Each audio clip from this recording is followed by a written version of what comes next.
তৃতীয় লিঙ্গের মানুষজন পুরুষের ন্যায় তাদেরকে মসজিদে এসে জামাতের সহিত নামাজ পড়তে দেখি না। এতে মুসলিম উম্মার দায়বদ্ধতা কি? প্রায় সমাজে তাদেরকে নিয়ে বিদ্রূপ করা হয়।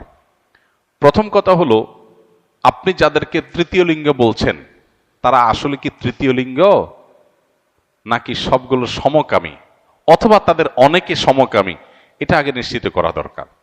কিছু মানুষ আছে যারা আসলেই আল্লাহ তাআলা তাদেরকে সৃষ্টি করেছেন এমন ভাবে যে তাদের নারী বা পুরুষ হওয়ার দিকটা পরিষ্কার না।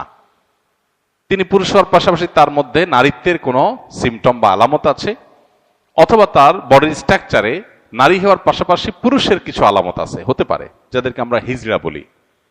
এই হিজড়া বা তৃতীয় লিঙ্গ, এই মানুষগুলো যদি ফিজিক্যাল টেস্টের মাধ্যমে, মেডিকেল টেস্টের মাধ্যমে তারা যদি তৃতীয় লিঙ্গ বা হিজড়া প্রমাণিত হয়, তাহলে শরিয়ার নীতিমালার আলোকে তাদের ফ্যাসিলিটিস তাদেরকে দিতে হবে। রাষ্ট্র এবং সমাজের সেখানে দায়বদ্ধতা আছে, এবং এক্ষেত্রে তাদেরকে যে কোণঠাসা করে রাখার প্রচেষ্টা, সেটা বন্ধ করতে হবে। এতে কোনো সন্দেহ নাই। একজন মানুষ, তিনি গায়ে গোত্রে পুরুষ, হয়তো নারীত্বের কোনো আলামত তার মধ্যে আছে, তাহলে পুরুষের সমস্ত ফ্যাসিলিটিস তিনি পাবেন। মসজিদে আসবেন, পুরুষের সাথে নামাজ পড়বেন, এবং ট্রিটমেন্ট করে যদি পরিপূর্ণভাবে তার নারীত্বের যে ইস্যুগুলো আছে সেগুলো রিমুভ করে তাকে স্বাভাবিক পুরুষে পরিণত করা যায়, শরীর সেটাকে অ্যালাউ করে।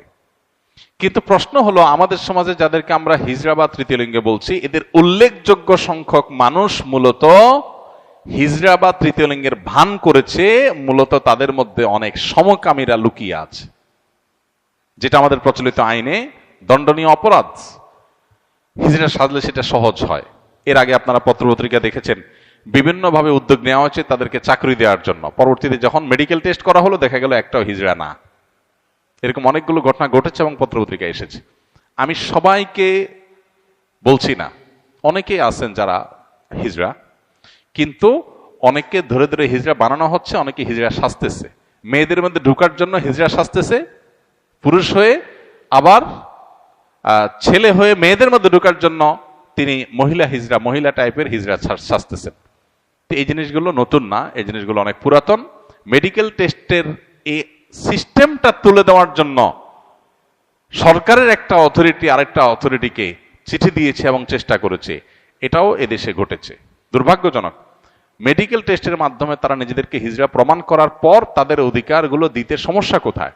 কিন্তু না, মেডিকেল টেস্ট করতে দিবে না, কারণ মেডিকেল টেস্ট করলে ঘুমট ধরা পড়ে যাবে যে সমকামীরা এই লেবাস ধারণ করে অনেক সময় তাদের সমকামিতাকে প্রতিষ্ঠিত করছে, চালাচ্ছে।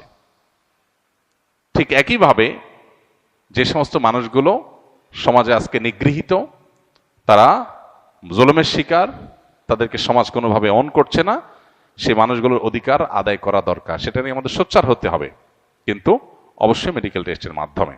আমার ছেলে দীর্ঘদিন থেকে নেশায় আসক্ত, সিগারেট ও গাঁজা সেবন করে। বহু চেষ্টা করেও তাকে নেশা থেকে ফিরিয়ে আনা সম্ভব হচ্ছে না।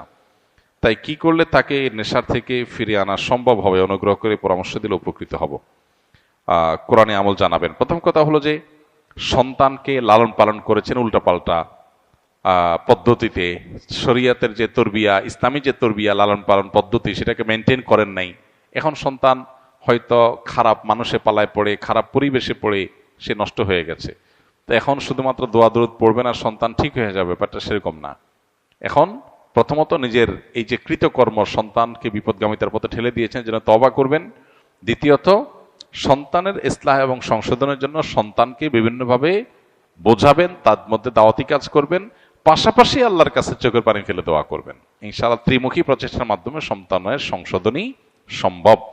এক্ষেত্রে দোয়ার ক্ষেত্রে আমি বলবো, আপনি দোয়া কবুলের যে সময়গুলো আছে, শুক্রবার আসরের পরের সময়, 5 ওয়াক্ত নামাজের পরের দৈনিক, এবং ভোর রাতে তাহাজ্জুদের সময়, এগুলো দোয়া কবুলের সময়।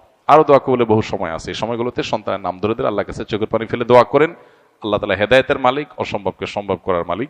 পাশাপাশি সন্তানকে সুপথে ফিরে আনার জন্য তাকে তার মতো করে দাওয়া নিবেদন করা, তাকে মোটিভেশন দেওয়া, তার মধ্যে দাওয়াতি কাজ চালানো এবং তাকে ভালো পরিবেশ দেওয়া, এগুলো আমাদের চালাতে হবে ইনশাআল্লাহ বিদিনিল্লাহ। এর মাধ্যমে হয়তো আপনার সন্তানকে আল্লাহ তাআলা সুপথে ফিরে আনবেন। জাযাকুমুল্লাহ খাইর। কোন এক ব্যক্তি বৈধ মান্নাত করেছেন যে কোন একটি ক্রিয়া সফলভাবে সম্পন্ন হওয়ার উদ্দেশ্যে ঘটনাক্রমে তার সেই উদ্দেশ্য পূর্ণ হতে বেশ সময় লেগে যায়। ফলে মানতকারী ব্যক্তি তার কৃত উক্ত মান্যতটি ভুলে যায়। তবে তার এতটুকু মনে আছে যে আমি এই কাজটি পূর্ণ হওয়ার জন্য কোনো একটি মানত করেছিলাম, তাহলে এই পরিস্থিতিতে তার করণীয় কি মানত করেছেন সেটা তিনি জানেন না, কিন্তু মানত করেছেন এতটুকু মনে আছে। তো যদি যেই চাওয়া পূরণ হওয়ার ভিত্তিতে মানত করেছেন যে আল্লাহ আমার এই জিনিসটা হলে আমি এটা করব, ওইটা যদি পূরণ হয়ে যায় তাহলে তার মানত পুরা করতে হবে। এখন মানতের ফিগার, পরিমাণ, মানতের ধরন, ধাঁচ সেটা যদি আপনার মনে না থাকে, মানতটা যদি বিশুদ্ধ হয়ে থাকে, মৌলিকভাবে এতটুকু মনে থাকে যে যা মানত করেছে সেটা বিশুদ্ধ মানত হয়েছে, তাহলে সেটা পূর্ণ করা জরুরি। সেক্ষেত্রে আপনার প্রবল সম্ভাবনা, প্রবল ধারণা কোনটা হয় সেই মানতটা পূরণ করবেন। আপনার যদি মনে হয় যে আমি 10,000 টাকা গরিব দুঃখীদেরকে দান করব, এরকম নিয়ত করছি বলে মনে হয়, 5,000 টাকা নিয়ত করেছি, তাহলে এমন একটা ফিগার আপনি মানত হিসাবে আদায় করেন, যেটা আদায় করলে আপনার সন্দেহ দূর হয়ে যাবে যে প্রবল ধারণা বা আপনার জোরালো সম্ভাবনা আমি এটা করেছি, সেটা যদি আপনি আঁচ করতে পারেন এবং নির্ধারণ করতে পারেন তাহলে সেটাকে ঠিক করে আপনি মানত পুরা করবেন। এবং যেহেতু ইবাদতের ইস্যু, সেক্ষেত্রে একটু সন্দেহের ঊর্ধ্বে ওঠার চেষ্টা করবেন। 5,000 কি 10,000 সন্দেহ হচ্ছে, তাহলে 10,000 কি আপনি যদি ধরেন তাহলে এটা সেফ সাইড হয়ে যায় আপনার জন্য, সেভাবে আপনি মানত পুরা করবেন। আসুন্নাহ ফাউন্ডেশন, উম্মার স্বার্থে সুন্নাহর সাথে।